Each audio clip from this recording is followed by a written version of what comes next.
ही मूर्ती आमच्या बाबांनी आणलेली आहे. बाबा म्हणजे माझे सासरे. 6 डिसेंबर 1995-96 साली बाबा चैत्यभूमीवर गेले होते. परमपूज्य डॉक्टर बाबासाहेब आंबेडकर यांच्या स्मृतिदिनानिमित्त.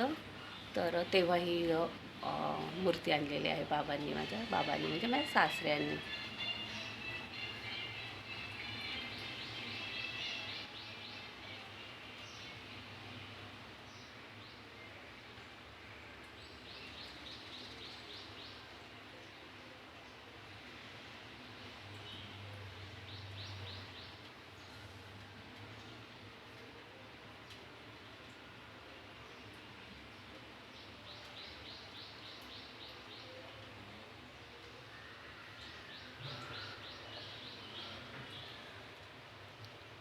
तर हो मित्रमैत्रिणींनो,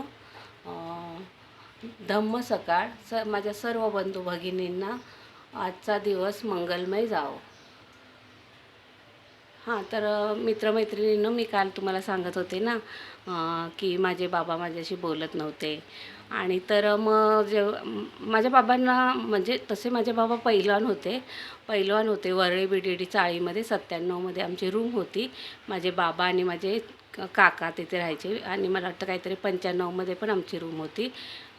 पण 97मध्ये आणि नंतर मग मला वाटते माझ्या जन्माच्या अगोदर माझ्या बाबांनी मोती मिलमध्ये माझे बाबा कामाला होते. आणि 2-2 साहसी चालवायचे माझे बाबा काहीतरी.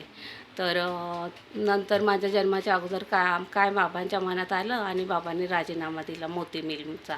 आणि मग बाबा माझे गावाला शिफ्ट झाले, आई बाबा माझे गावाला शिफ्ट झाले. तर माझी आई प्रॉपर मुंबईची असल्यामुळे आणि बुचरला वगैरे राहायला होते ते लोक. माझे आजोबा गोदीमध्ये कामाला होते. तर ते लोक बुचरला वगैरे राहायला होते काहीतरी आणि गुजरातला. आणि नंतर मग माझ्या आईचं लग्न झालं आणि माझी आई वरळीला राहायला आली माझ्या बाबांकडे. तर नंतर मग माझ्या जन्माच्या अगोदर मग माझ्या बाबांनी मोती मिलचा राजीनामा दिला आणि बाबा गावाला शिफ्ट झाले आणि बाबा माझे शेती करू लागले. आमची शेती आहे, भरपूर आहे शेती.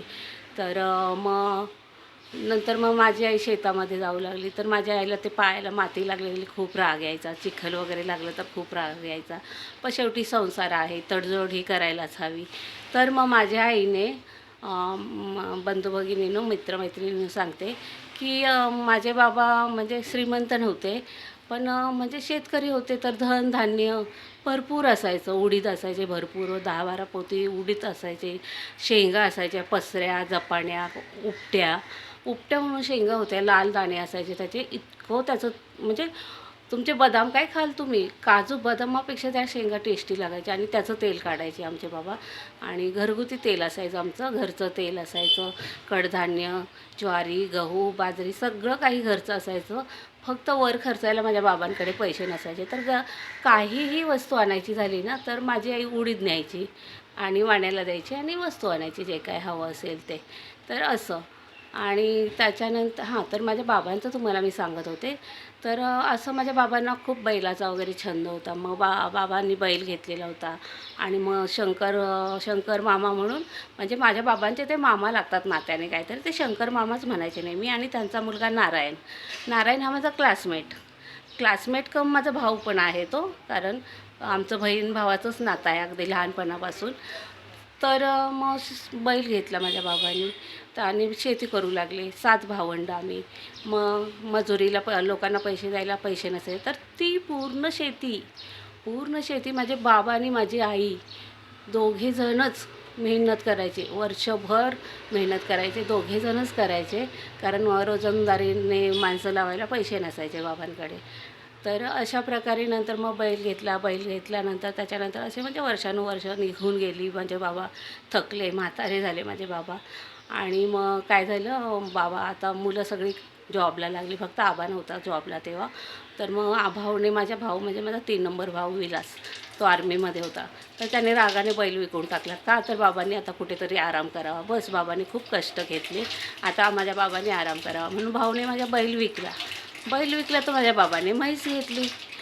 तर रागाने मग भाऊने म्हैस पण विकली. म्हैस विकली म्हणून माझ्या बाबाने बकरी घेतली आणि ती बकरी चारत असताना म्हणजे त्या साईडला शेती, या साईडला शेती आणि मध्ये रोड होता आणि हिरवा हिरवा चारा ती बकरी खात होती आणि माझ्या बाबा हिरवळीवर पडले होते आणि पडता पडता त्यांचा डोळा लागला काहीतरी आणि तेवढ्यात तिकडून एक स्कूटी आली आणि त्या आय थिंक तो डॉक्टर होता काहीतरी, तर त्या स्कूटीने त्या स्कूटी बघून ती बकरी काहीतरी अशी हुरळली म्हणजे घाबरली आणि त्या बकरी अशी धावायला गेली. तिकडे बकरी होती त्या साईडला मध्ये रोड आणि इकडे बाबा झोपले होते.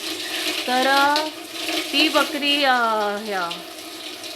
तर ती दोरी जी होती बकरीची ती माझ्या बाबांच्या हातामध्ये होती. ती स्कूटीमध्ये अडकली आणि माझे बाबा फरफटत गेले आणि माझ्या बाबांच्या मेंदूला मार लागला आणि छोट्या मेंदूला जबरदस्त मार लागला आणि मग माझे बाबा ह्याच्यामध्ये गेले, कोमामध्ये गेले आणि मग कोमामध्ये गेले. तर मग तेव्हा मग मी गेले होते बाबांना भेटायला माझ्या.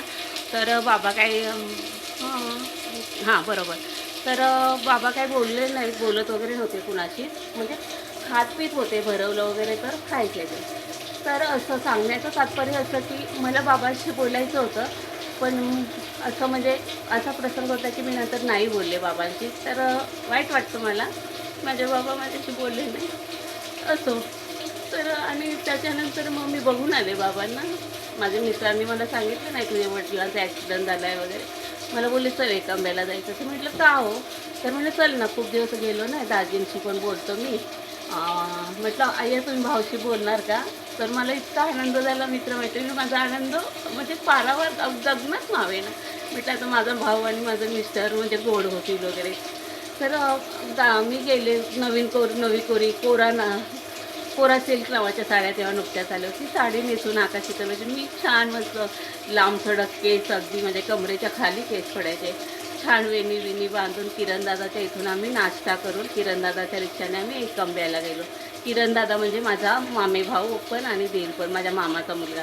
तर किरणदादा पण आज नाही आहे. तर तेव्हा आम्ही गेलो. तर म्हणजे तेव्हा ते दृश्य पाहून मला खूप रडू आलं. माझे बाबा बोलत नव्हते, खूप रडले मी. आणि ते मला म्हणाले की तू राहा. मला इतका आनंद झाला, म्हटलं तर मी राहणार आहे. आणि हे निघून गेले आणि अनिकेतने एवढा गोंधळ घातला, इतका गोंधळ घातला, खूप रडू लागला तो. तर म्हणजे मला पप्पा पप्पा पप्पा. तर म्हटलं अरे थांब ना, आपण राहायला सांगितले पप्पाने. तर म्हणे नाही मला पप्पा पाहिजे, मला पप्पा पाहिजे. तर मग आई म्हणाली बाई हा मुलगा काहीतरी व्हायचं, केवढा रडतोय, ऐकेच ना म्हणे. एकतर इथे बाबा आजारी. तर म्हणे आबाला म्हणे जा तिला पोचव. आणि मग तेव्हा तिथे अनुचे पप्पा साताऱ्यामध्ये किरणदादाच्या बंगल्यावर होते.